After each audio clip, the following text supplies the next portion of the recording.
working.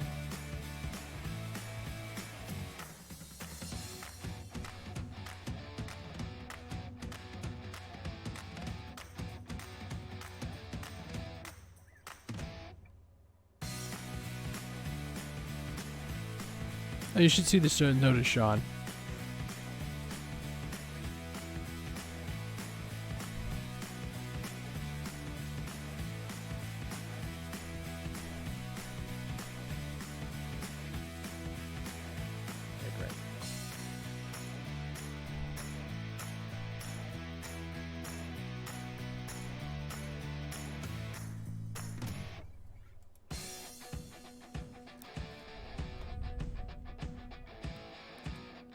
Hey, it's another RC After Hours podcast. Finally, we're back. My apologies for being the one behind schedule and everything, but life got a little crazy in November, unfortunately. But we're back. The show is back. We have a guest. I've wanted to talk to on camera for a while. I'm going to bring him up now because there's no point in delaying it. We're going to get right into this and have some fun. And on the other end of the line, whose aspect ratio has changed again on the video, but we don't care because it's all about the audio, is Shawn Shepard from Defiant Wings. Let me bring down this music, and we're going to talk and have some fun. Shawn, thank you for coming on the show. It is Sunday morning. We haven't done a Sunday morning show in a long time, but that's what worked out for the two of us, and now we get to have some fun, talk about these wings, talk about these really interesting products. And look, I am the worst wing builder in the world, but yours is like the closest to being done. I don't know what the deal is with me and these wings, but I never seem to get them done. But maybe one day I'll be better at it and actually finish the darn things off. But hey, and big shout out, we've got RSFVP from Sweden, and of course our good friend Frank, who's tuned in. I didn't hype the show up or anything just because we didn't have a firm date and time, but it's working out. So let me adjust your frame, and you can just talk away and introduce yourself to our audience who don't know what Defiant Wings is all about. All right. Can you hear me okay? Oh yeah, we got you nice and clean.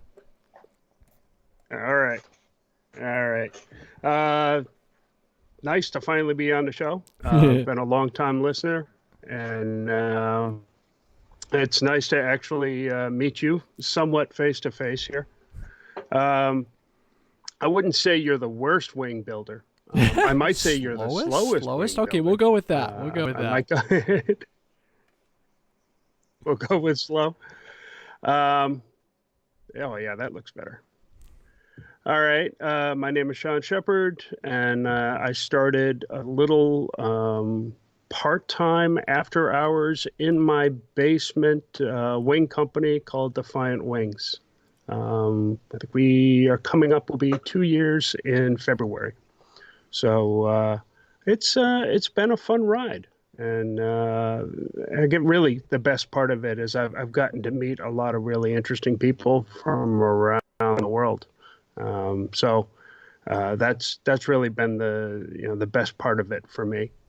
And that's pretty much my story. Not overly interesting. Well, no, I'm gonna pull that back, and I'm gonna disagree with you because I read some of your, about on your page, and that summed it up. Like you were just, you wanted to try something, and you dove in. I'm gonna almost say you dove in head first into this whole, adventure. So what sparked that?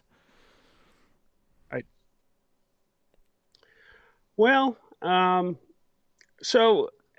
I'll go back to the beginning, and and I haven't been in the hobby that long, so it's not that long of a journey. My youngest daughter, for Christmas, wanted this small parrot drone she saw somewhere.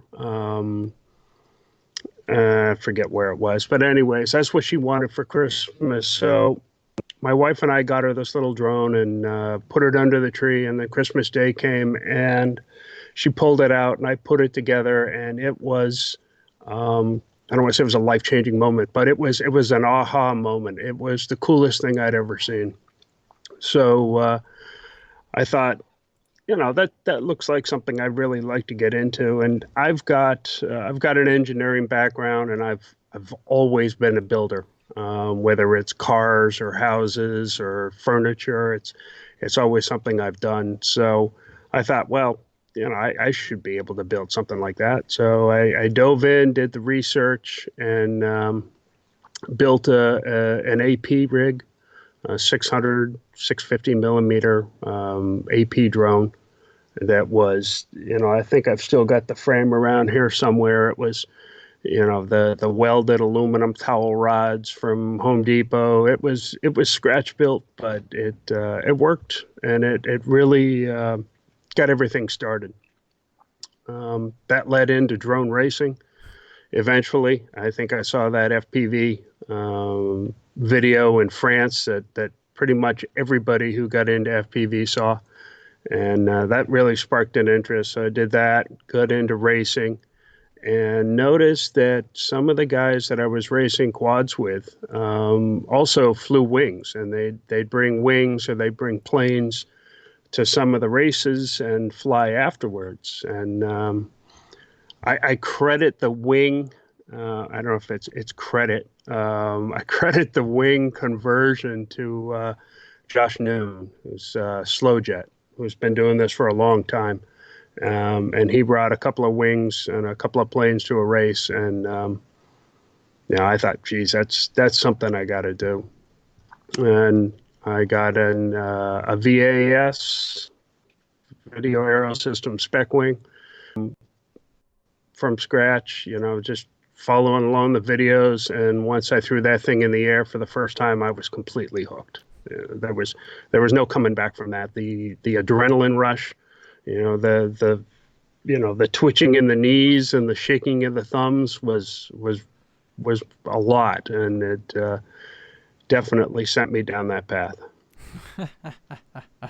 But now I like, we've had some really cool chats over the last year or so, and I like how you're never quite done with a product. You're never quite done with an idea, and your engineering, I mean, you built a wind tunnel, for heaven's sakes, to test your own theories out. So, I mean, I love that. I love that engineering. I love that aspect of a lot of what you do. And then it's like, well, let's see, can I make this thing bigger? Can I make this thing smaller? There's no perfect, and it's like anything we've noticed in this RC hobby. There is no perfect formula. It's like, no, I need the small one. I need that medium one, and I really need that big one outside the frame here. But it's amazing that we just, all the gear is the same, but the philosophy behind some of the nuances behind it are always different. So what triggers you to say, I'm going to try this instead? Well, the whole thing started when I think I'd only been flying a few months. I was on my second plane, and I thought, I'm really not seeing exactly what I want, and I looked around and I thought, well, I could buy this wing and try it. I could buy this wing and try it. And I got to the point where I thought, if I really want something to work the way I want it to, then I'm on. And so, being an engineer, I just started doing the research and figured that if I was going to design something and I was going to make decisions about a wing, they were going to be based on aerodynamics. They were going to be based on something more than, that just looks cool. And don't get me wrong, I've made a lot of decisions over the last couple of years based on, that looks cool. In the end, you want people to be happy with the product. And I guess the main thing for me is that most of what I've done has not, been designing a product. It's been designing a wing for me, for the way that I fly. I'm a proximity flyer. I'm a gap basher. So, low and fast is where I live most of my FPV life. So really the wings had to be designed so they'd be agile, so that they'd have a wide flight envelope. Sometimes when we're flying gaps, we're down under the trees, under the limbs, we're coming down, we're getting really slow. So, that wide envelope, the really low stall speed, that was of really big importance to me. So I guess the wings have progressed more based on my knowledge. As my knowledge evolves, as I learn more about what works, what doesn't work, as I study more about aerodynamics and get a better understanding of lift and wing geometry, then the products start to evolve. I've been really lucky that, like I said, I've designed wings for me, for what I like to do, and it just so happens that others like that same type of flying and really enjoy the product as well. The biggest thing for me is that I've had really great support throughout the whole thing. There is a really great group of guys, NEFPV, I don't know if you can see my hat, so the Northeast FPV guys are, an older, a group that's been around a long time, really experienced people. And there's a wide range of backgrounds who have really helped me test. Most of them are relatively close. So, they're within an hour or two drive. We can get together and test out things and been able to evolve the wings. So, the biggest problem for me is too many ideas and not enough time. I hear you. Hear you. So what made you, there's so many ways to, to use a phrase, to skin a cat. What made you decide to go with your particular foam of choice and then laminate? Is it just you knew you were going to destroy them, or was this the easiest and most practical way to design an airplane?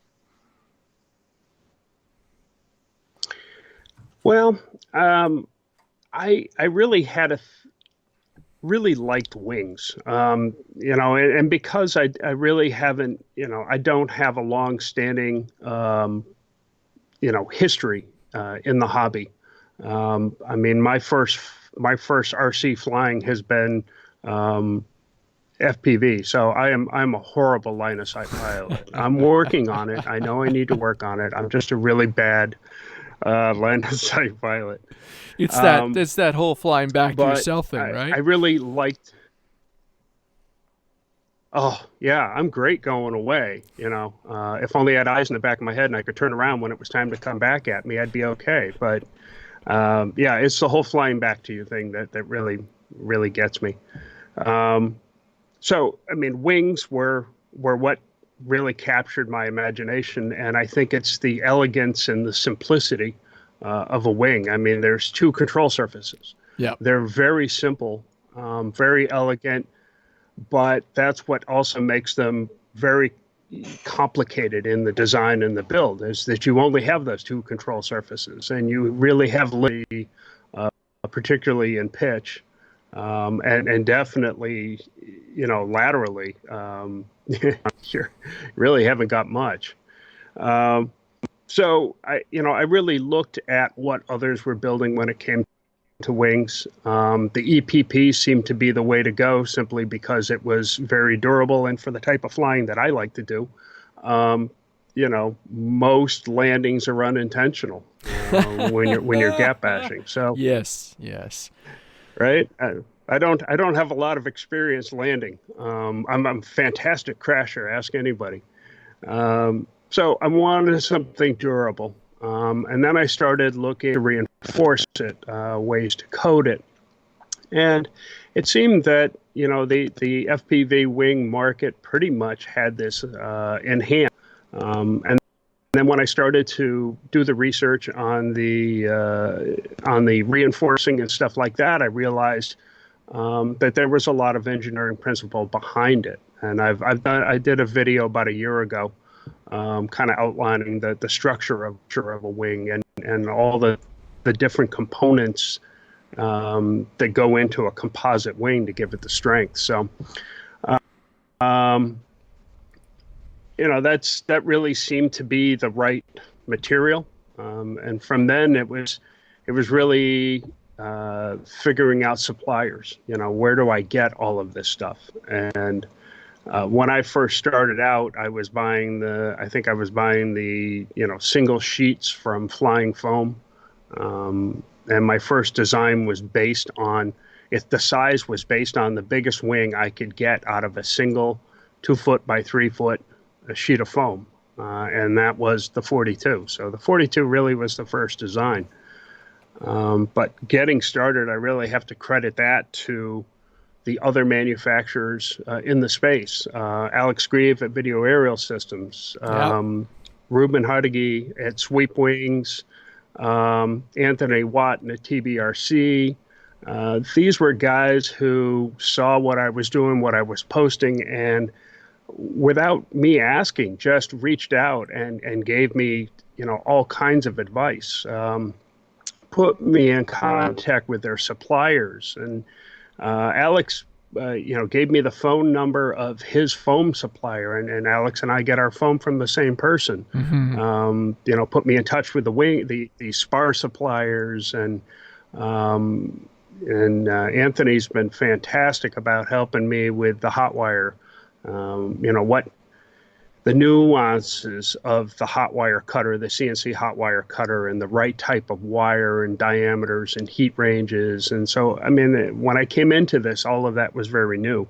And these guys really, for, I guess, what many people would consider competitors. Yeah. And I don't consider us competitors, but a lot of people would consider us competitors, competing wings. We talk a lot. Anthony and I are talking,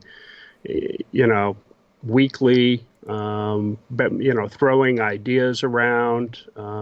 So, there's, it's not that cutthroat competition that I think a lot of people think it is.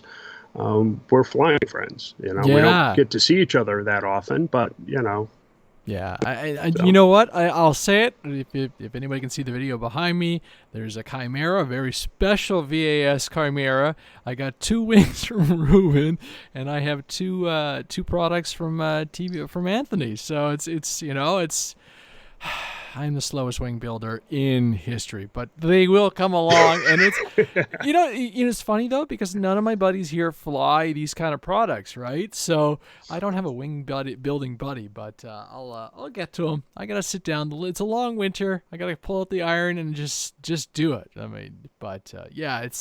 It's fantastic that you say that, because I've met all of them, and all of you guys are wonderful people, and the fact that you all cohabitate in the same space is amazing. And let's face it, the industry isn't that big, the group isn't that big, so the fact that you can openly exchange and everybody wants one of everything to try it, right?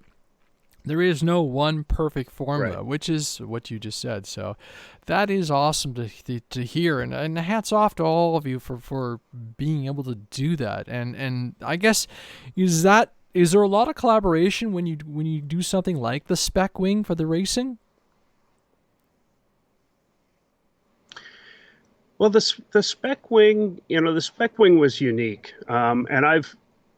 And most people who know me know that I've tried to stay away from the racing, because with racing and competition comes a lot of drama, and I'm not a big fan of drama.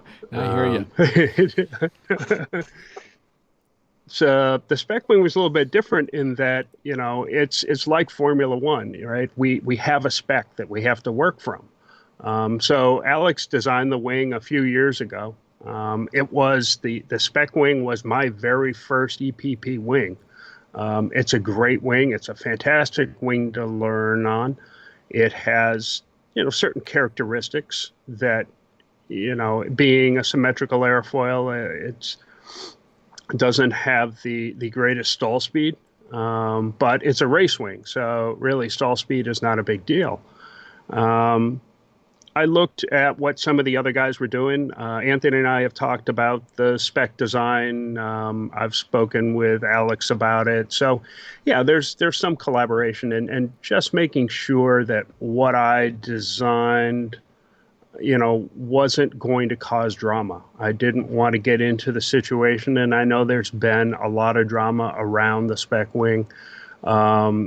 Anytime you have people who want to compete, you're going to have people who are going to be on that edge, and they're always looking for an advantage somewhere. Anybody who races is looking for an advantage. And that's the thing with the spec wing is that, sometimes we push the envelope, sometimes the manufacturers push the envelope. And so what I tried to do, and really what we had to do by the time I got to the space, was that we had to design the spec wing so that it was center of spec. And then that leaves the builder some wiggle room. If they don't build it exactly right, it can stay within the margins of error. I'm happy with what we came up with. It's fast. It's extremely agile. The stall speed is fantastic. We're able to fly it very slow. The high-speed stall is non-existent. G-stalling it's nearly impossible to G-stall the wing, which is great because when you're racing, you don't want to be worried about, trying to take the turn wide so that you don't hyperstall. And we've tried to play with the motor mount a little bit. I think I've spent most of the development time on the motor mount, which is something new, and we're still working on it. There's a version 2 motor mount that'll be coming out probably this winter. But I mean that's led on to the development of, here I'll let out a secret. It's not much of a secret. I'll be releasing another wing. I haven't figured out the release date. It's been pushed back. It was going to be this fall. My guess is it'll be somewhere around the second anniversary of the company, which would be in February, and we'll be pushing out a new race wing. Cool. The Aggressor series. So very neat. Something new. Very neat. It's funny because Jody Spring, who's popped out in the chat, said the D28 is a great at mowing a lawn. Cuts the lawn beautifully is the exact quote. Yeah, Jody's got some. He's got some great videos and some great pictures with the 28. I think that Jody had the first I think, if I'm correct, has the first 28 in Canada. Nice. He certainly has the first built 28. First built in 28. There you go. There's a good qualifier. Is that is that your go-to wing? Like when you're gonna go at the door, is that like just the right size for that general basher wing when you're going out, or do you prefer something a little bigger? The 28 used to be. A 28 was the first product I came out with. But really, my heart goes to the 42. Gotcha. The 42 is my go-to wing. If I had to choose one to head out the door, 42 is the one I go to. And that's mainly because it will do just about everything the 28 will do, but it does it a little bit smoother. Nice. I've over the year or so I've had the 42. I've really gained a lot of confidence with it and really realized that I can put it pretty much in the same spot I can at 28. Just a little bit of an angle to cut through. Almost the same. And I have tried. It's interesting because sometimes successfully, sometimes not. Yeah.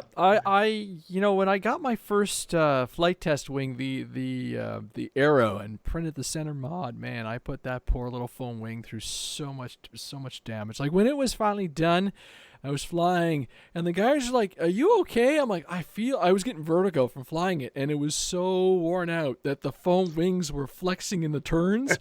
So it's like you're oscillating. I'm like, well, I gotta land, Yep. you know.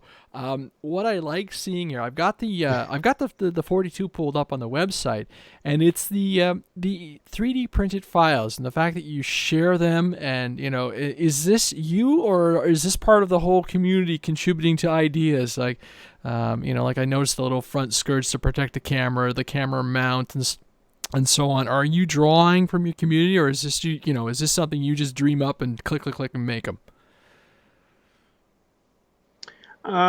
It's both, really. I like, like I said before, I like to make the decisions about the wings based on, a sound engineering principle as I can. So I'm always trying to find the right material. 3D printing is a great technique for a lot of things, and if you've noticed, we're even using it for motor mounts now, which has really freed us up, given us a lot of latitude in design with the motor mounts. So motor mounts, those come from me. Camera mounts, I tried to put up some initial ones, and then people, I make everything I can available. So people just run with them, and they'll post them up in the Defiant Wing owners group. And once they're in the group, they're kind of available to anybody. I'll work with the author or designer, and offer them up, link them on the page, and sometimes I've even offered them as a product to sell. The camera mounts, the TPU camera mounts for the 42 and the 63, or from the 42, came from one of our customers, and test pilot. And so that's, he graciously allowed me to sell that as a product. Most of that stuff, it gets to the point where my printers are busy constantly. So I go ahead and release the files. I'm, more than willing to sell the product if somebody doesn't have a printer. But honestly, they're not big money makers. They consume a lot of time on my end. So I would just assume put them up and let people download them and print them in whatever color they want for, match their color scheme.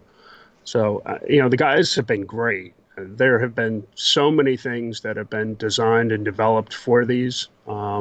Everybody is willing to just hand the files over, and nobody's looking to make money off of anything.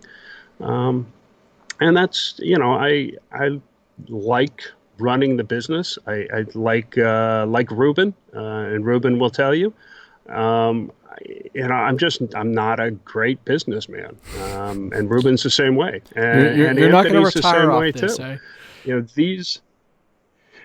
No, these are hobby businesses. Yes. And, really for us, most of us, aside from a few, who are doing this professionally, most of us are doing this as a hobby, and it has to remain fun.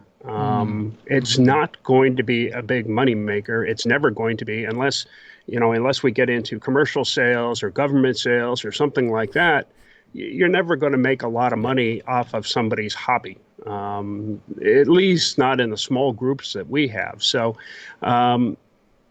it makes, it just makes sense to keep this fun and light and interesting. And when I get so bogged down that I start feeling like, is this really worth it? I mean, sometimes it's not worth the money, especially when the spec wing came out. It was, nights, every night, and weekends till 11, 12 o'clock at night, and up the next morning, go to work, come home, dinner with the family, and then in the shop till midnight again. It got to the point where it really wasn't fun anymore. Yeah. So, luckily things have backed off a little bit right now. So that gives me some time to design and develop and experiment and play with some new ideas. Nice.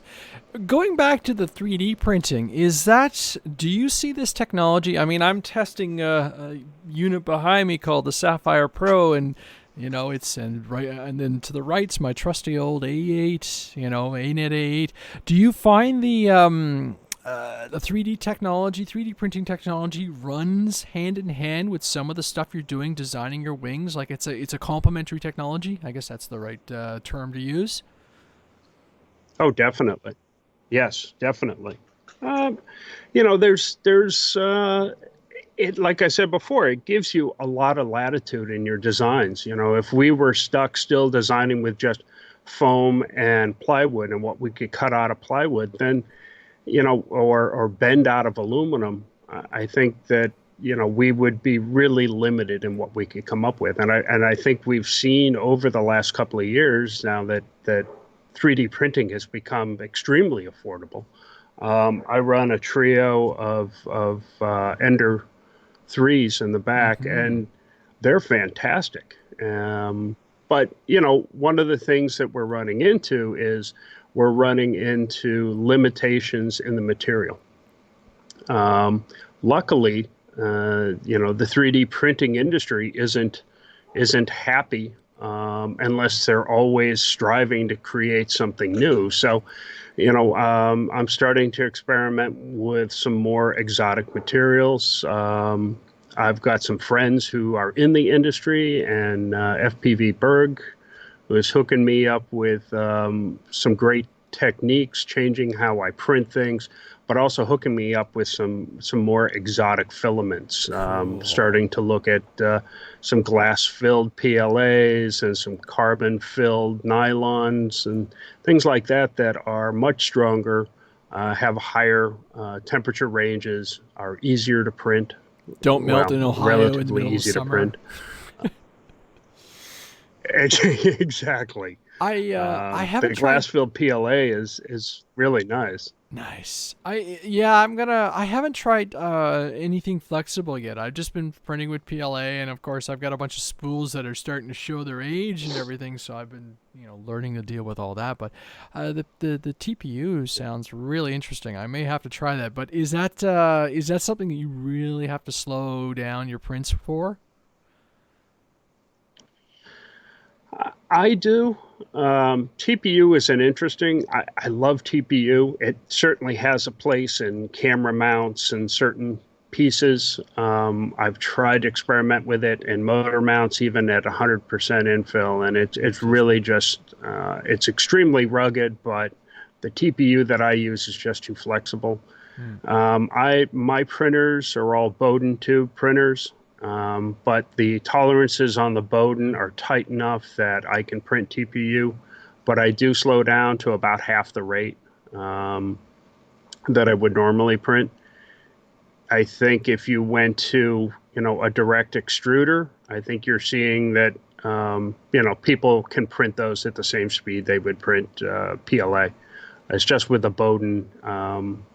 I think it's a bit too much. So I print them slow, but I have generally have all three printers going.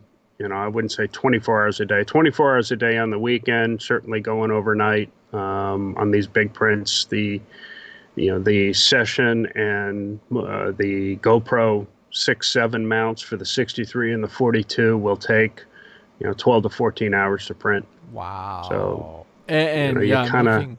Yeah. right. So it's, You see the you dollar know value in now it. you know So, why I want to put the files up. well, this is it, right? Like here, yeah, serve yourself because I'm looking like your TPU GoPro session, $15. Okay, fine. You're probably doing your cost recovery on your material and a little bit on yourself on the setup and everything, but you're not generating income for the machines. So if one of your machines goes down, that's money out of your pocket, right? To put that back up. Wow. But yeah, but I mean, if they don't get it It for is. you, they'll go to another party. At least you can control the design and influence the shape and everything. Yeah. Wow. Fascinating. It's funny because I haven't touched my poor 3D printer. I find 3D printing very much a seasonal hobby for me, and My buddy asked me, he got a review on the Sapphire, and it just lit me up again. And I was printing it again last night. I'm like, man, I haven't done this in such a long time. Just having fun, and I'm gonna almost use a term. I'm gonna use a term, reinvigorating the hobby for me, which has been nice because it's like you, it's that distraction. Well, okay, I think you're a little over the top compared to me, but I mean, it's that distraction. It's that. It's the bonus in life. It's kind of it's supposed to be there to help you enjoy your life and just replenish yourself. So I really got to go flying too. Yeah. Well, you've got snow up there, right? The snow went away. It's cold. It's cold right now. I think last time I checked, it was like minus 16 with the wind chill. And it's like, I don't want to fly in that. You know, I deal with enough in my hands. My fingers getting cold anymore. It sucks. But eventually the winter planes will come out. And yeah, I don't tend to do a lot of... Well, you want to keep it fun. Well, this is it, right? And even just going out, things will smooth out. Things have been bumpy. We all know what's been going on in life, but things will smooth out, and I'll get back there. I'll start throwing some skis and some airplanes, but and later on the show, I'll talk about I ordered some batteries finally because of my 3S batteries were getting really bad. Speaking of which, eventually we'll get into the hot seat question. I'm sure that one will come up on some of your preferred suppliers because that's always fun to love the hot seat questions. Throwing it out to the online community. Yeah. If they have any questions for you, they can start firing them up and everything. Other than that, how many wings a year do you think you put out? Like retail, I guess. How many wings do you sell a year right now? I mean, it's been 2 years, right? I would say it's been, coming up on 2 years. So let's say a year and a half. And I think somebody asked me this, and I'll have to do the count because I'm not very good at my inventory, but I've got about 300 wings out there. So, and that's not a large number compared to some of the guys, some of the companies out there, but, you've got to remember this is one person. So every wing that is cut, every piece of every wing is cut by me. Every section of a 3-piece, 4-piece, 5-piece wing is put into the cutter and run, by me. So, I'm looking back at 300 wings as quite an accomplishment. I'm pretty proud of that. Nice. What is your top seller then? I think right now the Defiant 28 is definitely my top seller. It's a great all-around wing. A lot of guys have started on it. I wouldn't necessarily call it a starter wing, but a lot of guys have started. It's a $60 kit, so it's not going to break the bank. But so I've got those. I've got 28s. I was going to say I have wings in 12 countries, I think. Nice. And I'll venture a guess that I have a 28 probably in all 12 countries. Nice. Nice. The spec wing probably came in as a second. I sold a lot of those in a short period of time, which has, aided to, the lack of hair. And I think my hair turns gray and just falls out. I'd take the gray if I kept the hair. So, I mean, that was a tough one, but 28 is definitely the best seller, without a doubt. All right, we got some questions, actually. This is working out great. So, Jody asked a really good one. What is the fastest speed you've seen out of one of your Defiant wings? That's, 6S, 8S wing? Have you pulled a 12S like Ruben? I love those videos. Those were some of the funniest things I had seen in a long time. That sound. So the fastest wing, fastest recorded speed was Kevin Pratt with an 8S D28. And I believe, if memory serves, it's 168 miles an hour. Oh, I would hate to see that thing snap roll. Yeah. So what kind of battery setup would you've gotten in there? Because there's not a whole lot of real estate. I mean, Kevin ran a pair of Tattoo, the little square packs, the 1000s, the quad packs. Our line, they were 1,000 or 1,500. Okay. and he put them in sideways, and he cut open the battery bay a little bit larger, and I don't think he had much of a flight time, but he had a whole lot of speed. I think right now the 6S Aggressor is somewhere in the 145 range. Oh, I think Kevin nice. actually holds that. Kevin holds a lot of records. I think his record stands right now with a right wing at 212 miles an hour, I think. Oh, that's Something like that. I would So love to see the dynamics on something like that. That wing must be just vibrating as it's punching through the air. he's Kevin comes from a lot of RC background, but one of his big backgrounds was fast RC boats. So he's fast electric boats. He's really in tune with power systems and big voltages and big currents. So yeah, his wings he builds fast. Kevin probably holds a distinction. Well, for a while, Kevin held the distinction of having the only person to have as many Defiant wings as me. I think Adam Prue has caught up. I think now that Adam built a twin 66. There are a few twin 63s that have been converted to 66s. So Adam's catching up. But there've been, like I said, I've been lucky to have guys who are really fantastic builders, take what the kit that I provide and just turn it into something absolutely amazing. Nice. Actually, I'm now showing the your Facebook group, and there's something special there, which I saw a couple of weeks ago when you kind of hinted at it. You've been working on it's not a wing; it's an actual FPV twin flight system, and it's very interesting, very special. You want to talk us through that? Sure.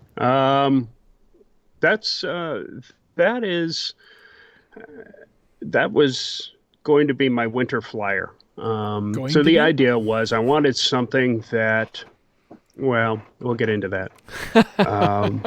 But I wanted something that I could fly in the snow. Oh wait, my shop is being invaded here, so you're probably going to hear a lot of background noise. All good. I wanted something that I could fly in the winter. Something that could take off and land in the snow, which a wing, unless I put some floats on a wing, I don't think that's going to happen. I wanted a chance to spread the design wings, so to speak, and try something a little bit different. I was really shooting for a couple of things on this one: efficiency, the ability to take off and land in the snow. Also, I had a lot of scrap left over, scrap foam, and I hate scrap. So it needed to be something. So this was literally built off of what I had laying around the shop, some scrap. The wing design really took a cue from the size of foam I had left laying around. The wings are removable. So there's, you can pull the wings off, and all of the connectors are in the wings. So there's no wires or anything. They'll come right off. It's based on a design that I actually did a prototype of over 2 years ago, before I even started the company. And it got its maiden flight yesterday. It's a great wing, a great plane. I've got full slotted flaps on the inboard and ailerons outboard. And it flew great. I was putting it through its test paces yesterday and doing some stall testing. So in hindsight, maybe stall testing on the first flight wasn't a good idea. But you get it in the air, you get the feel of it, and you want to put it through the test paces. And unfortunately, the stall testing went great. I first started without flaps and just wanted to see what the clean wing, how it would stall. And as predicted, very predictable stall, very gentle. When it gets there, it just kind of noses over and noses over, picks up speed, and regains lift. So you couldn't ask for anything better than that. Unfortunately, for some reason, whether I had a wing connector issue, when I went to get back on the throttle after the stall test, I found I had no throttle. So it was kind of far away from me at the time. I thought maybe I just can't hear the motors because it's not like a wing. It's much quieter than a wing. So I thought maybe I can't hear the motors. So I gave it a little more throttle. And when I got to about half throttle, one of the motors kicked on. And obviously with those 8-inch props. Yeah. Yep. Yep. So over she went. It torqued around, torqued over, and went straight in. So I now have a 4-piece plane. The wings are completely intact, so that's fine. It's definitely repairable. Cool. I have some new ideas, things I want to change, so I should have her back in the air by next weekend. I think you should add pontoons, man, to those wings. Put them on magnets on the your outer nacelles and go. What's the wingspan on this thing, by the way? It is, with the little wingtips on there, it is 63 inches. Wow, so nice size. Yep. Incidentally, it is the perfect size to fit in the back seat of my truck, which is why the Defiant 63 is a Defiant 63 and not a 64 or a 65. 63 is all I have between the doors. So nice. This came out to be 63. All up weight is with a single 5200 4S is right around 4 pounds. Nice.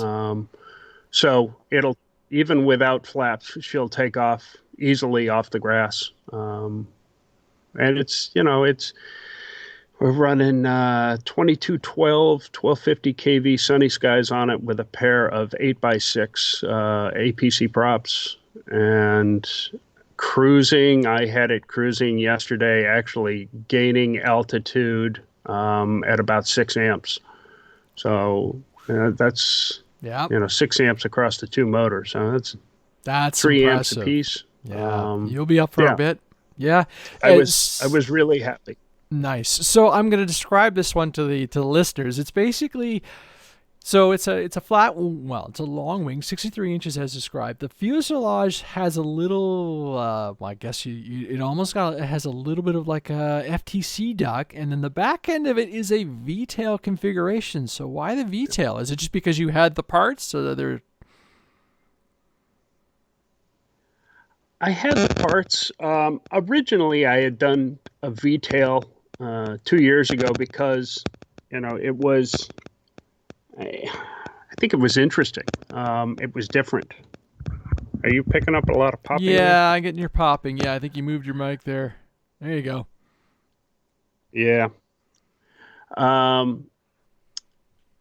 There's a lot of advantages. I think this one I did basically because of the design work I had done originally on it. So I didn't want to reinvent the wheel. So I just carried on the V-tail. The original design really was a design exercise. You see, there's a carbon fiber boom that goes out the back, and that was a boom that was left over from an early quad build. And I saw that one day, and I thought, I wonder if I could literally design a plane around this boom. And that was where I got my design cue. I took the boom and I thought, all right, let's design a plane around it. And that's how I ended up with the first plane. And when it came time for this, and I drew up 2 or 3 designs. I've got one that really mimics the C-17.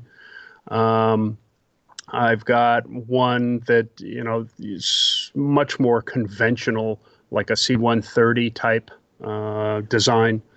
And in the end, I decided that I would just go back to what I had started.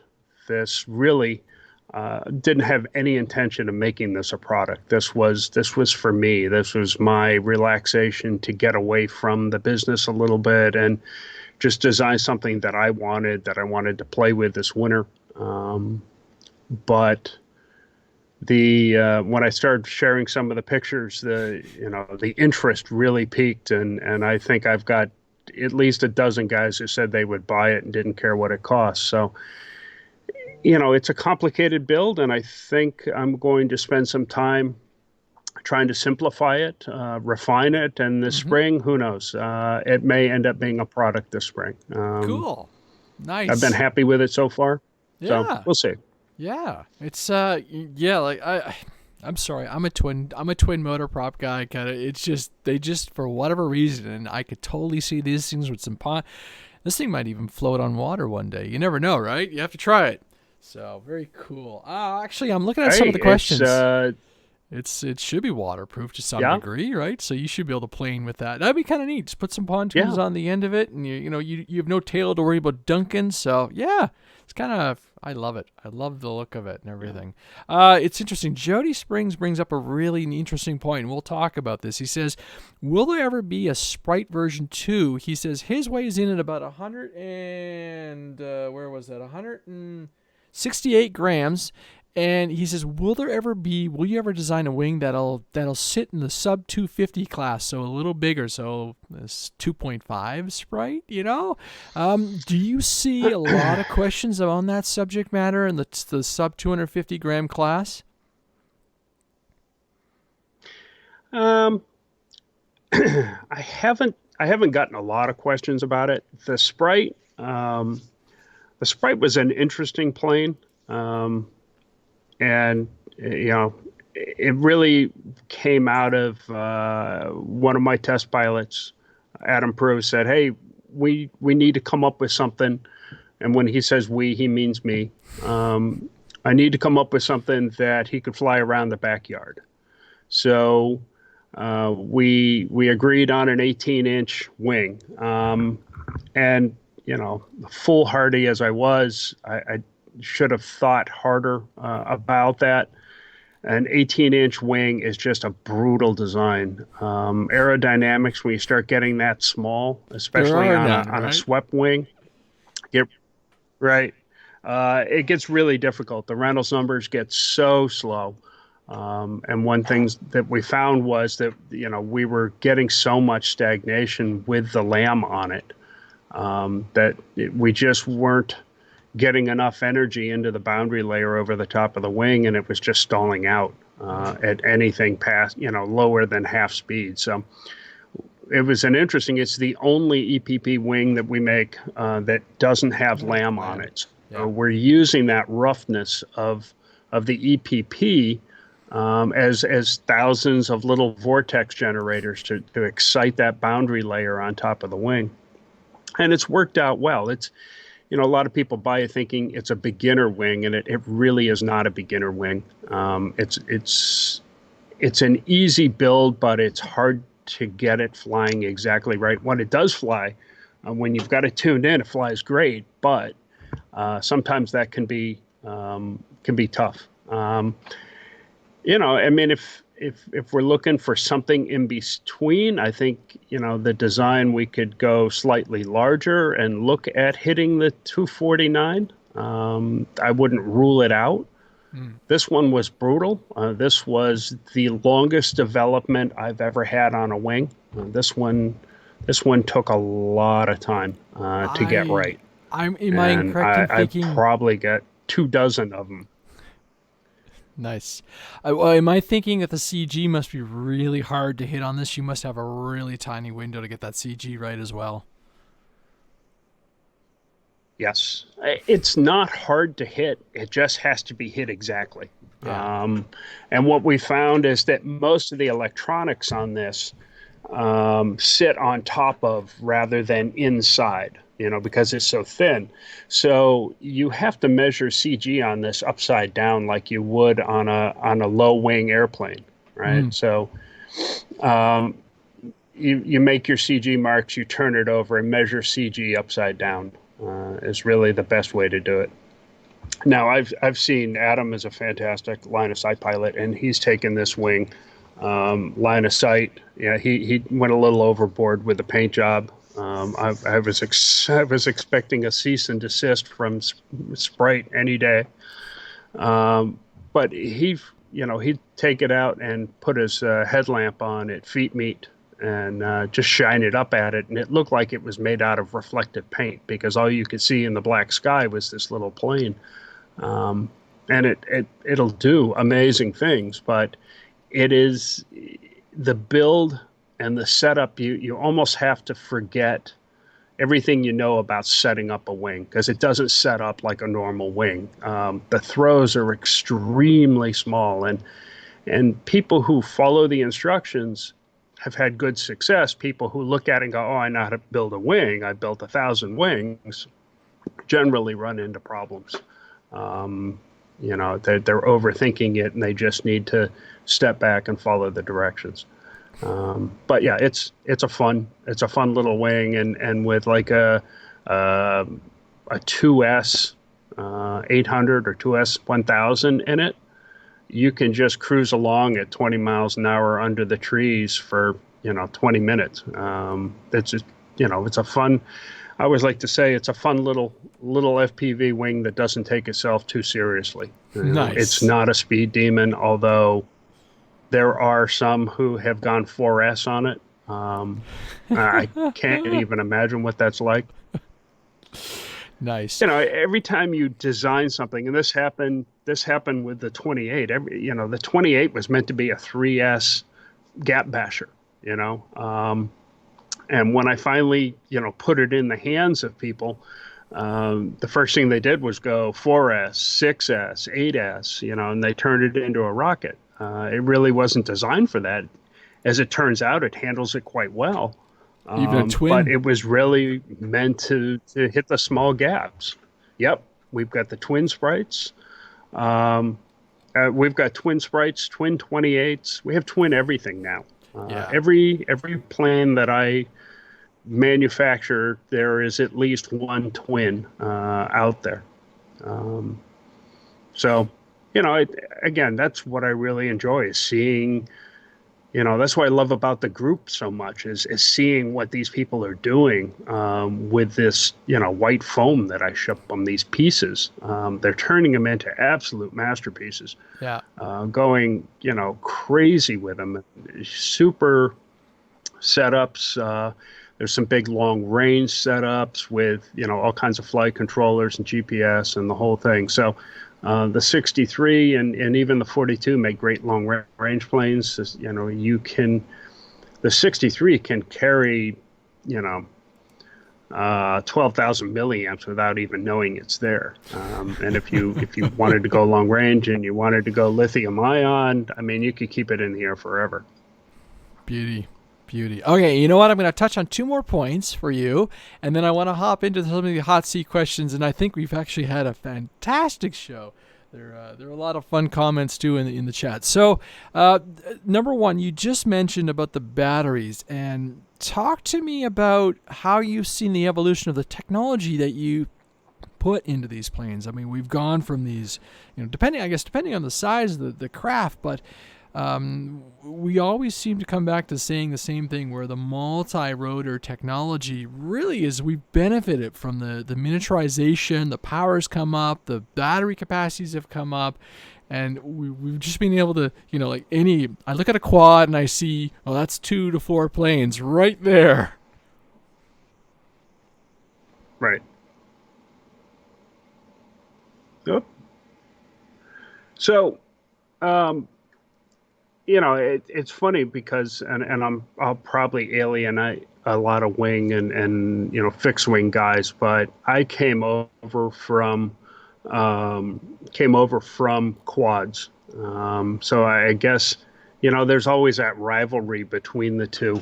And luckily I've surrounded by, most of the guys that I fly with also fly quads or came from quads or, experimented with quads.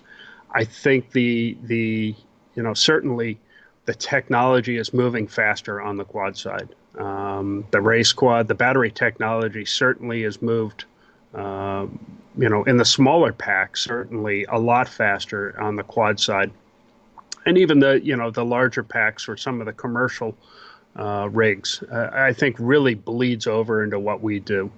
We certainly can benefit a lot from the development on that side. I'd like to see more wing-centric or plain fixed wing-centric development, but I don't know that we have the numbers, to really warrant these companies to develop directly for us. So I think we're still going to be taking what we can from them. I mean, ESCs have gotten tiny, especially, which is really what has gone into the 28 and the Sprite. They're basically running all multi-rotor parts, so that they've really made these small wings possible. If I had to put a 20 or 30 amp ESC on the Sprite that was available to fixed wings 3-4 years ago, that it never would have been a product. It wouldn't be. I don't know what should have been bigger, the ESC or the battery. Battery size has come down. The energy density is getting much better. I think we owe a lot of that, to the quad guys. We don't fly the same C ratings on a lot of the big stuff, but a lot of guys are using the 28 and the 42 are flying real high C rated packs because they're pushing that. Even though it's just one motor, they're pushing that motor pretty hard. It's a quad motor. They're pulling 40 amp ESCs on the Sprite on the 28. So yeah, I mean, it's the camera technology. I mean, if it wasn't for what was coming out of the multi-rotor, and particularly the race guys, we'd be still, and not to say there's anything wrong with a PZO board cam, but it really wouldn't have worked in a Sprite or a 28 or even a 42. So I think it's nice that a lot of that's coming. I do feel, you see that the quad guys are, there's a lot more there. I don't want to say we feel like second-class citizens, but, we do get a lot of stuff coming to us from that fast development stream, which is great. But I think there's a downside to that in that their development stream is so fast that they're starting to get into stuff now. They're weaning away from the stuff that we like. The full-size cameras or even the mini cameras are getting scarce because they're all going to the micro cameras. So they're moving fast. We benefited from that fast development, but I think it won't be long. A lot of their stuff will move past what we tend to use or like to use. I've found the fixed wing guys, we find our thing and we stick with it. And I may be a bad. Exactly. I'm a bad example because I'm cheap. I generally run a lot of the cheapest stuff I can get my hands on because I know most of what I fly are prototypes and they may not make it past the first flight anyways. But we tend to hold on to our stuff. I think we tend to be not old, but older, a little more mature. The quad guys tend to jump on, the new flash, the hype train, all of that. And we tend to move a little slower, hold on to our stuff longer. And, in most cases, if it ain't broke, don't fix it. Yeah. Fly it till it burns up. Yeah. Kind of a long-winded explanation. No, perfect. So then the last thing I'm going to touch on, because we had a lot of good chats, you and I on Messenger, was color. And I was sitting here one day looking at your thing, and I've got your Defiant 63 sequence through there, and I'm like, how the heck did you paint those planes so the color is so uniform and everything? And you came back with a very simple answer, and that was... monocoat. I don't paint. I loved it. I loved it because you're like, well, what happens when you crash and you've got to strip that laminate off? You're gonna rip the paint off the foam and everything. So he says, it's easier. What if you decide suddenly you want to change your color? Well, you drop down a new fresh coat of lamb, put on some new stickers, and you go flying. And I'm like, brilliant. Now I haven't done it with mine, but I do have some red lamb ready to go. So this guy will be a red Defiant 28 with a black stripe. Oh my God, it even affected my camera. And just, I love the idea. I'm going to definitely be trying it on a couple other of my wings as I go, because you laugh at it. Stepwise, it's a little bit more work, but it's not much more work. And when you factor in the cost of a rattle can these days, I don't know what you guys pay, but I know I had some sticker shock last time I went to Home Depot looking at paint, just what it would cost to do like 2 colors. So does it add a lot of weight? Does it add a lot of extra work? Weight-wise, to be honest, I think it's actually lighter than a coat of paint. You get a good coat of paint on a wing if you've got multiple coats and you're trying to get that color deep and filled in. I believe the paint is actually heavier. I haven't done the scientific testing, but I believe that once, with the monocoat, it feels heavy because you've got that backing on it. And once you pull that backing off, what's left is very light. It's a little more work than paint, certainly. And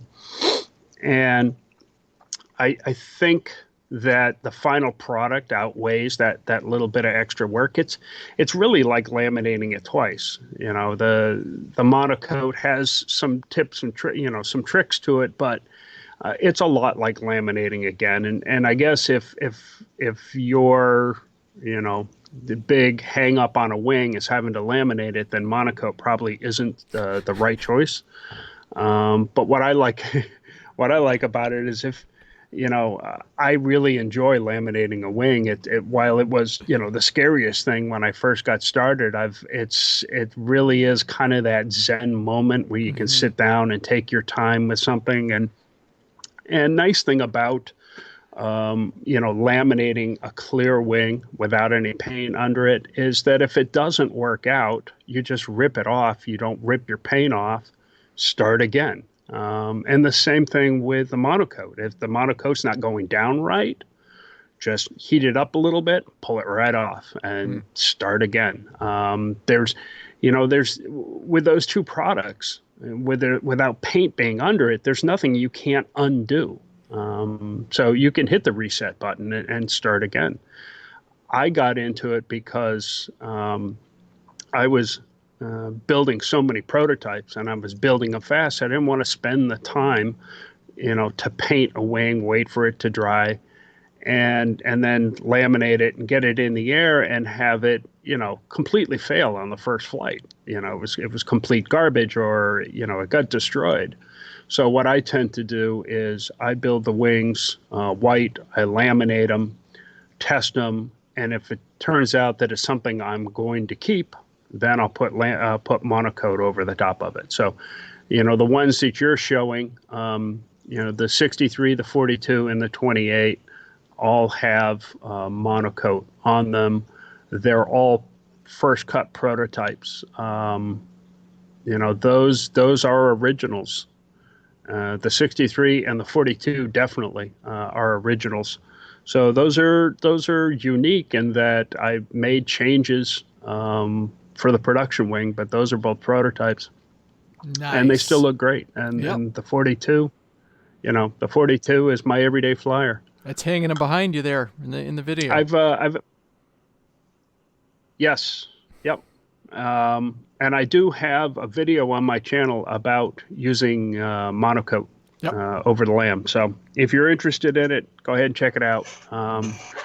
I've tried to post videos and I know I've been bad, and I will post more as flying season ends and build season begins. Spend more time in the basement. I will go back to posting videos, but the wind tunnel project took up a lot of my time, and the build video on the first part build video on that is my by far my best video on YouTube, and I'm everybody's looking for part two. So part two will be coming this winter when I get back to building that product. Good stuff. Yeah, a little bit of a noise there, but not too bad. All right, you know what we're gonna do? We're gonna jump into the hot seat questions. I enjoy doing the hot seat questions because they're long and short questions, but we tend to learn a little bit more about our guests that way. So numbers 41, I randomly pick them through a generator. I always ask the fans to submit more questions, or as I'm talking to someone, I come up with a new one. So your first question is number 40, and actually it goes right back to your battery questions. 3S, 4S, 6S, or 8S? By and large, 4S. I think 4S is what I have the most of. Yep. Do you fly in single packs very often, or would do you like to double try them up? 6S. Go ahead. It really depends on the wing. The 63 runs a pair of 4S 5200s. The 42, I've run everything through that. But I run 4S 5200s or 4S 4000s. Interesting point on that. I want to bring it up. A couple of the guys, in particular, Adam Prue, builds his Defiants based on 4S 1800s. Yeah. Which is kind of an interesting idea. A single 1800 in the 28, 2 to 3 1800s in the 42, and up to, I think he's got 6 1800s in the 63. And that way he focuses on buying that one battery size. Yes. And they're all interchangeable. Yeah, it's kind of an interesting approach. Yeah, you know? I've got some 1800s, 4S 1800s, which are what are going to be going into my 28, and that was one of the reasons I was like, yeah, this is perfect. I've got batteries. I have no idea how good they are because they are a couple years old now, but yes, I agree with that because as I've jumped through my 6S for the jets, that's turned into, I've got now 4 different sizes, and you're kind of like, wow, that is a lot of money, but that's just the way it goes. All right, next question. Random generated. And like I said, I'm cheap. Cheap. You know. Yeah. No, and I want to find the best. And oh, here's a good one. Number 31. Do you have any other hobbies? Do I have any other hobbies? No, not really. I used to do a lot of woodworking and furniture building, and now my shop is overrun with the model stuff. But, it's kind of a yes and no question because this hobby really is a mashup of a lot of hobbies. So I do a lot of 3D printing, so that could be a hobby. The CNC hot wire is almost a hobby unto itself. The design work, is certainly could be a hobby. I just purchased and then am in the middle of assembling a CNC router. Yes. So that really could be a hobby in and of itself. There's a lot of hobbies within this hobby. I guess that's a yes and no answer. Cool. We're picking up a lot of glitching there. Number 4, your best crash. Best crash. Ooh. I don't know. I mean, I've crashed a lot. None of them have been particularly spectacular.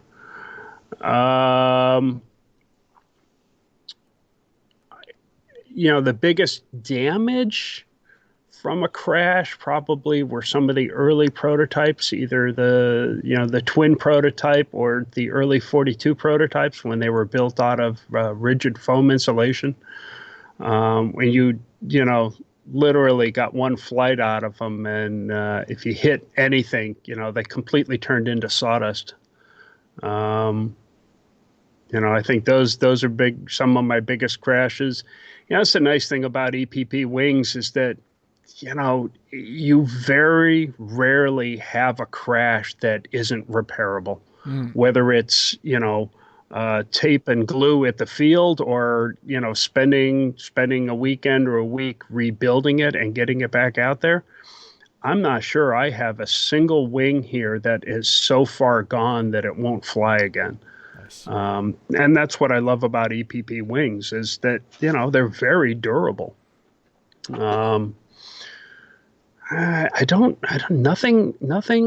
stands out as being overly interesting or exciting. Good stuff. I've been in some situations. I've had some good mid airs. I had a mid-air at feet meet this year where somebody flew under me and thought they were out the other side and came up completely under me. And just, it wasn't spectacular, but it was completely, it just took me completely out of the air. And the worst part was, we were at feet meet. It was an early morning flight, and it was early in the weekend, and I wanted to make sure that we had, I had the wing to show off, that we could do a gaggle, and I spent most of the weekend repairing it. I had a great night flight crash. I think I put it up on my Instagram, and one of the things we do at Feet Meet is just fly the course at night. With the Night Eagles, and I had my Wraith up, and I was chasing two other planes, and we all have, either an IR beacon or something so that we can see. And I just saw Frank's comment, somebody. Yeah, we all know who it was, Frank. So I was coming around the corner, and there were some lights in the distance that were lighting the driving range, basically, that we're flying on. And what I found was that three of them were lights, and one of them was a plane coming head on. And Merrill Ross and I, Bender, hit midair. And I had absolutely no idea what happened. But going back and looking at the DVR, I could actually count the lights. And I said 1, 2, 3, and Bender. So that was pretty spectacular. Nice. Number 41, going back to your battery questions. Low C count or a high C count? What is your preferred pack?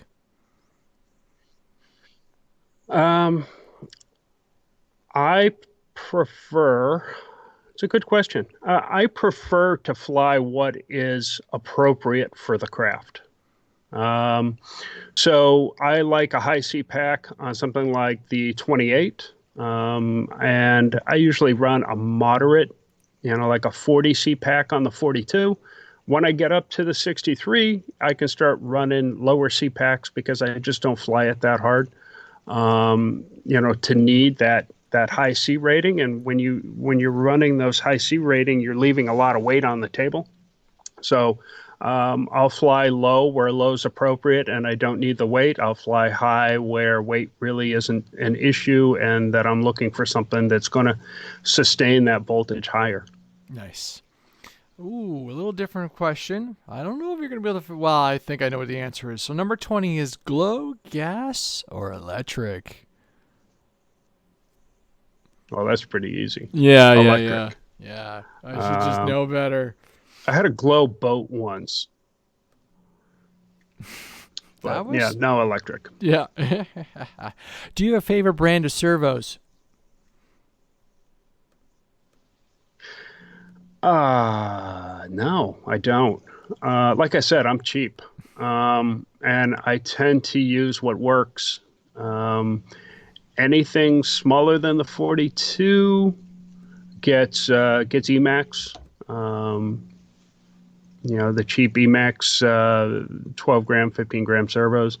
The bigger things, I've used some of the Hobby King stuff. Ruben's always recommending the Hextronics 14 gram, so I've used those, and I've honestly been really happy with them. And for what I build and I fly, and I'm sure others will disagree, but for me, when I'm putting together one of these wings, I don't see the need for a $25 servo.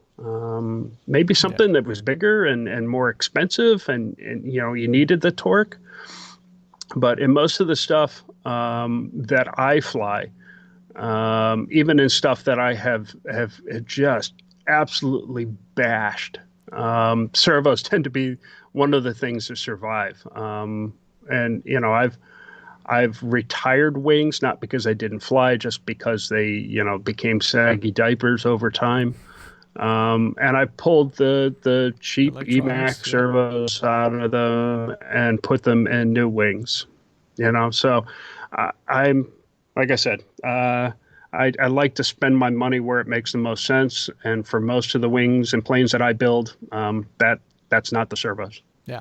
But Metal Gear servos, no nylons I'm sure I'll and wings. get a lot of hate mail for that one. Nah.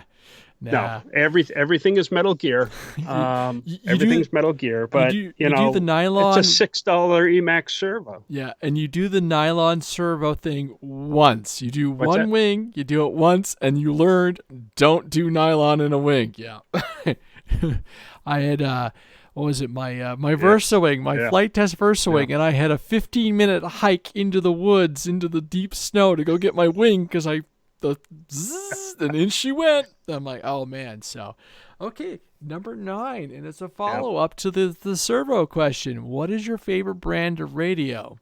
What do you fly with? I fly FreeSky. I started with so I fly Tyrannus, the FreeSky Tyrannus. I've got the X9D. And I had that for a couple of years, and I had some trouble with the internal module, and I picked up the QX7, and that's what I fly with. It's it's $105 radio. I've kept the X9D, and I've got Dragon Link on the X9D for some of the long range stuff. I have started recently in the last year. I picked up the TBS. Crossfire system, and I'm slowly migrating. Most of anything bigger or faster gets migrated over to TBS, to Crossfire. I've been really happy with it. The response is, latency is phenomenal, and the hardware is really easy to work with. It plug it into a computer and update it, and then when you rebind, to a receiver, it updates the firmware in the receiver for you. So it's been great. I haven't had any problems with it. It's great for long range. So I fly the QX7 Tyrannus with a Crossfire in the back, or just the FreeSky receivers. Nice. Pretty simple, inexpensive. Yep. Nick's asking a question online, and I think this might require a little bit more in-depth of an answer, so we're going to bounce out from the hot seat questions. What software do you use to design? So I guess we're going to talk about CAD and cutting and everything. If you could dwell into some of your design process. Sure. Let's see. As far as CAD goes, anything that I'm drawing in 3D in CAD, anything that I'm going to print or mill, I use Onshape, which is free to use, online browser-based CAD package. It was developed by the people that developed. I'm blanking on the name, SolidWorks. So they developed SolidWorks, and those same people developed Onshape. If you use a public documents, it's completely free. It's easy to use, easy to learn. So that's what I use on that side. When I'm doing designs, I use XFlyer 5 to work out a lot of the aerodynamics, to look at the lift and the drag and things like that. As far as foam cutting, I use an add-on for you could put me on a hot seat here, and I'm blanking on all of the software that I use. You found Onshape. Just a second here. All right, so I'm using, and I forget the name of it, but essentially it is it's a SketchUp plugin. So the wing designs, the actual wing profiles are done in SketchUp, and then I have an add-on that generates the cut paths and generates the G code or the G code files for the cut paths. And then I run on the CNC cutter. I'm running Mach 3. So I just run those G code files through Mach 3. I have a 4-axis hot wire cutter that I built, and it works phenomenal. It really does a nice job of cutting the foam. And honestly, I think that's about it. Cool. All right. Nothing too exotic. All right, next difficult question. I love the randomness of this stuff. Chocolate or vanilla? Oh, vanilla. Sweet ice cream. I don't know what that is anymore. Definitely vanilla. All right, number 25. Yeah. That's rough. Oh well, I live. What do you think? I love the fact that these are questions that people submit. This is number 25. What do you think the future of FPV wing racing will look like? Oh.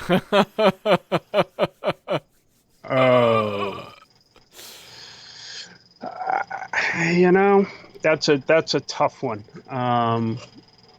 God, right into the drama, right?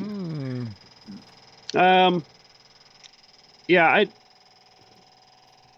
don't know what's going on here. Sounds like my pipes are creaking here. Hot water tank. I don't know. I think somebody's taking a shower. So, it's a tough question because I liked where the FPVWRA was going. And I was pretty excited to get involved with that. But I think what's ended up is, that's kind of gotten convoluted. And again, it comes down to racing and competition. Anytime you have competition, you have people trying to win. And I think the big problem was that we had the spec wing class. And while it's a great class to get people in, and I applaud the intent, I think the problem was that we just didn't have it sealed up tight enough. And, like I said, anytime somebody's racing, you got people who want to win, and those people are going to go to extreme lengths to get their wing to, find that advantage. And I think the spec wing class was meant to be everybody running, exactly the same product and running, as even as they can. But I mean, really, you come down to builders, not all, well, maybe all wings were designed to be equal. Not all builders are created equal. People are going to invest more time and money and effort into building some of these inexpensive spec wings, and they're more than likely going to, come out a little bit faster. And I think that the FPVWRA just wasn't ready to handle, really didn't have the rules in place to handle that. They want everybody to be even, and that's a very difficult thing to do.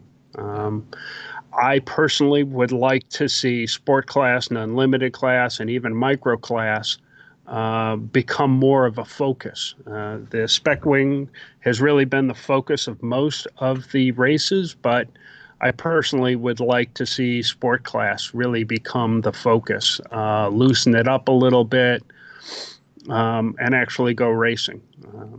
But I guess time will tell on that one. I like that. I like that answer. Number 34, jumping back to the radios. Mode 1, 2, 3, or 4? 2. Cool. Yeah. Mode 2. Mode 2. Is what I started with. And this seems, I couldn't even imagine trying one of the others. No. My coordination is bad enough. So. Yep, mode 2. It's like Boring, plain, simple. it's like trying to switch over to a right-hand drive car. Number 39, bank and yank or rudder flyer. Oh, bank and yank. All the way. I All the bank and way. yank even when I have a rudder. Most of the time I don't have a rudder, but even when I have one, I'm bank and yank. You sort of answered this question earlier on, but number 19 is, what is your go-to plane? My 42. Gotcha. Yeah. Yep. The 42 is my go-to wing. Very cool. Number 7. Oh, this is going to be fun. We already know this. Are you a pre-built or a builder? Oh, I'm a builder. Yeah, definitely a builder. No, I wouldn't have Yeah, guessed. no, I've always been a builder since I was a kid. You know, Yeah. I own one pre-built plane. I have a Bixler, one of the Bixler ones when Hobby King reintroduced them. Yeah. And it's a great plane, and it's a great to practice line of sight on. But that is the only pre-built plane that I have. Yep. I take that back. I do have a Nano Sky Hunter. Yes. And yes. Great that little FPV has, ship. I love that little plane. Yeah. And I just put a big battery in it, and I go 3S, and I put a big prop on it, and I just cruise for Yep. 20 minutes. And Yep. I bought it off of somebody for $20. And, I go and explore, and if I lose it, it was a $20 plane. It's not the end of the world. Yep. I didn't build it, so I don't have a lot invested in it. When you build a wing, I think you tend, they may be cheaper, but I think you invest a lot more of yourself in it, and I think you tend to be a little more careful. It's not something like, oh well, I'll just go buy another one. You've invested a lot of your time and effort and yourself into that, and I think you tend to be a little smarter with it. Nice. Number 14, Mustang or Spitfire? I'm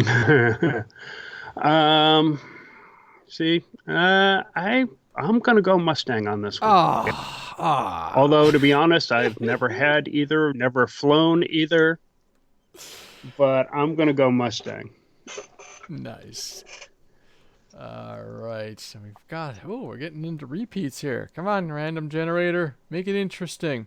What is your favorite RC moment of all time? They are random. Oh, they are. Yep. Favorite RC moment of all time. All right, I think that's actually an easy one. The most fun I've ever had with RC was just this past feet meet, the Defiant 63 gaggle.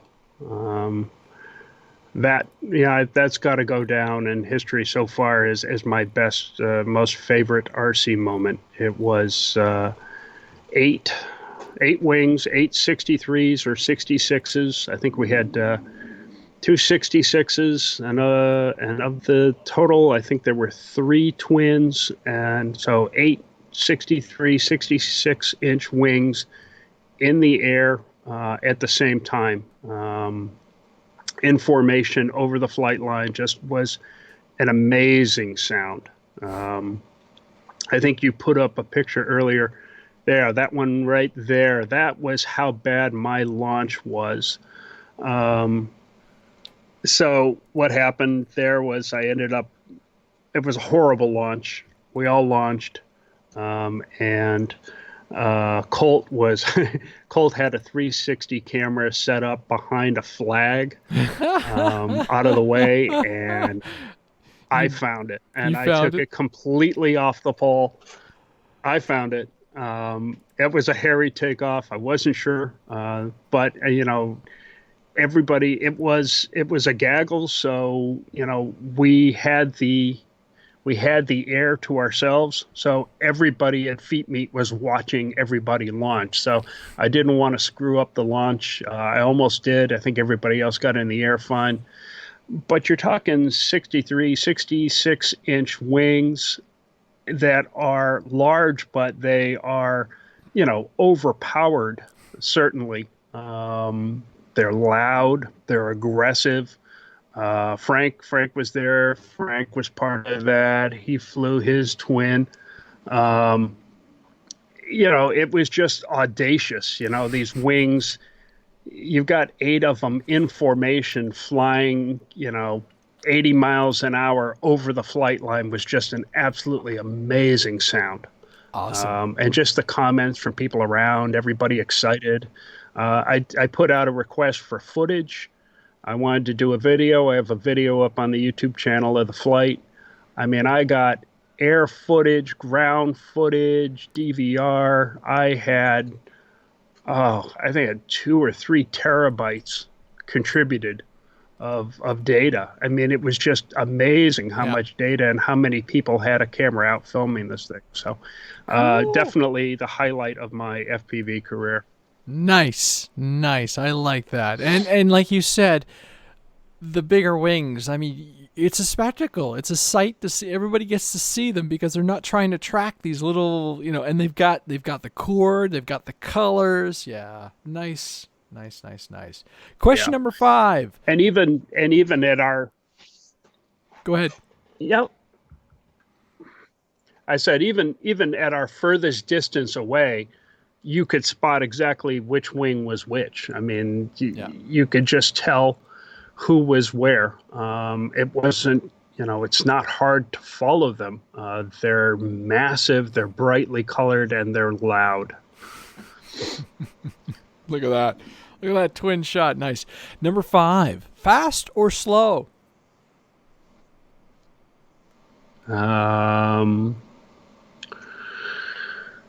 That's an interesting question. I am not a fast flyer, so when it comes to a really fast wing, I'd rather fly slow and enjoy the moment. However, that being said, I probably fly, relatively fast for my altitude. I prefer low and fast. That's, and low and fast isn't 90 miles an hour, but it's probably, 65 and 4 feet off the deck. Yep. You got to see that shadow, right? That's what I really enjoy. Yep. Oh, I love shadow chasing. One of my favorite things. It's the funnest thing. So low and fast, but not race fast. Nice. All right. Question number 8. Pinch or thumbs? Are you a pincher or are you a thumb pilot? I am a modified pinch, a hybrid. I guess they refer to it. I am thumb on top, but finger in front.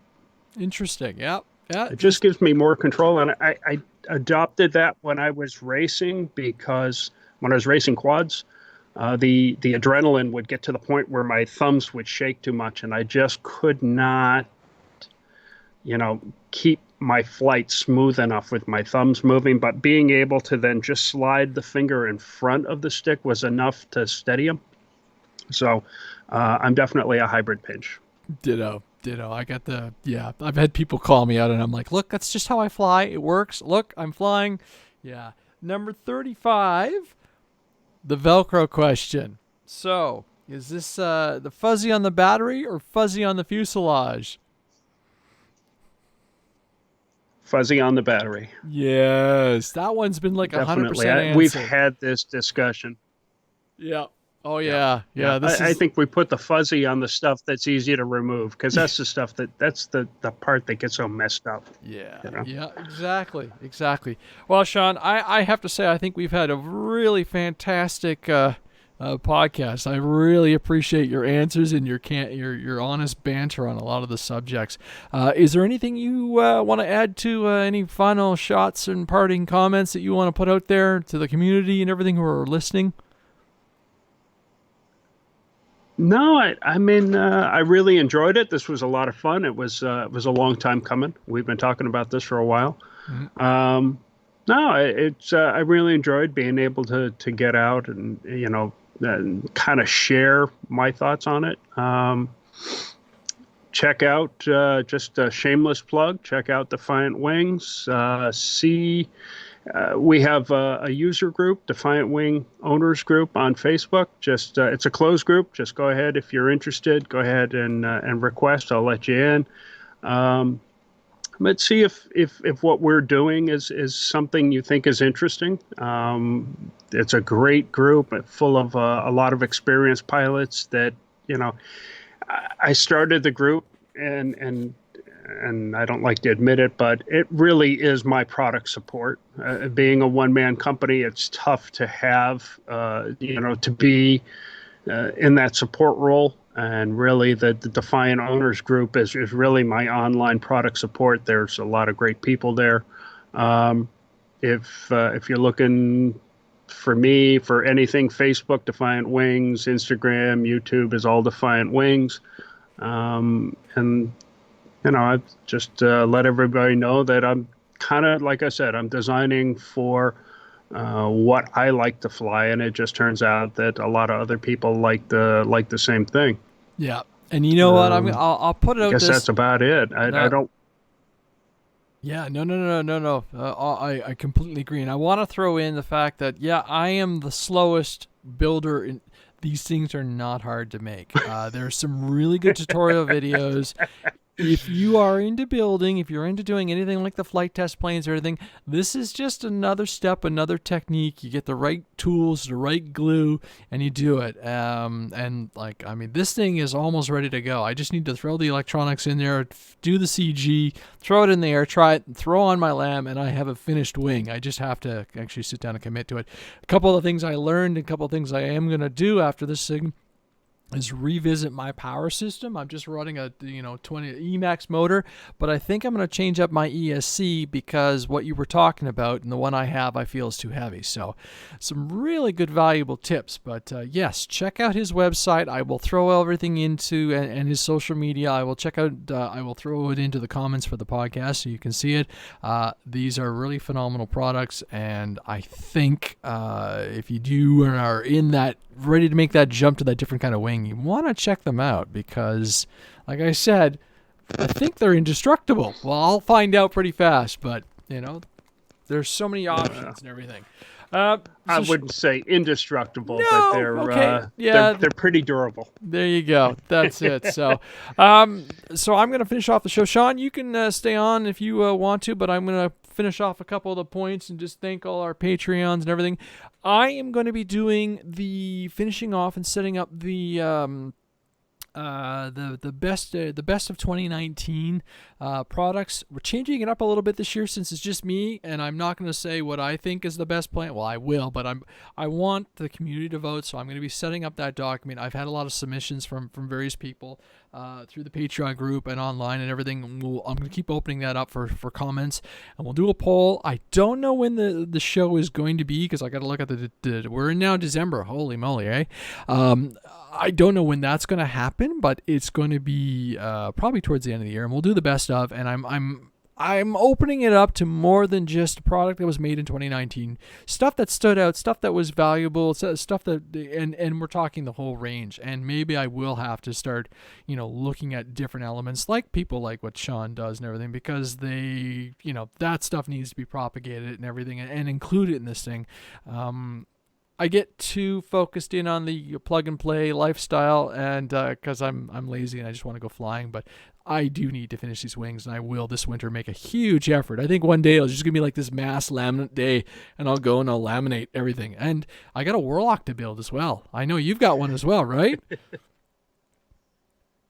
Yes, I do. Yeah, it's on my build list. Yeah. Are you gonna do a twin prop on that one, or are you just gonna go single? Oh, I'm going twin, definitely twin. Nice. Yeah, I've got a power pack something here. Different. I like the twin FPV ships too because when They're you throw quieter. them, when you throw them, then again with a good wing, you just toss it and go, right? On some of the bigger ones, it can be a little bit more of a challenge, I think. But there's going to be a lot of fun stuff. But I think over the winter, I'm going to keep building. I got these 3D printers to play with and everything, so it feels like things are sort of calming down. There's a bunch of builds going on at the back of stuff. I'm having some fun with some other products and everything. So again, huge thank you for the Patrons, you guys. It's Patreon/. facebook.com/rcafterhours. You guys have been super nice to me, and I do apologize for pretty well missing the month of November as far as podcasts, but there were a lot of reasons for that. So we'll talk about some of the new products on the next show, because we've had a really phenomenal show, and I want to end it on the high note because we've actually had a really positive, good chat with Shawn, who's opening us up into his world of building and designing and wings and spec wings and all the other fun stuff. So on that note, Shawn, I want to thank you. There's a beautiful shot there of wing in winter. Go figure. And we'll wrap the show up. And I'm just trying to find where my extra music is because I never get that right. Shawn, thank you very much, Patreons and fellow and subscribers and everything. You guys rock. Until next time, have an awesome week, and I hope you enjoyed the show. Thank you very much. Ciao.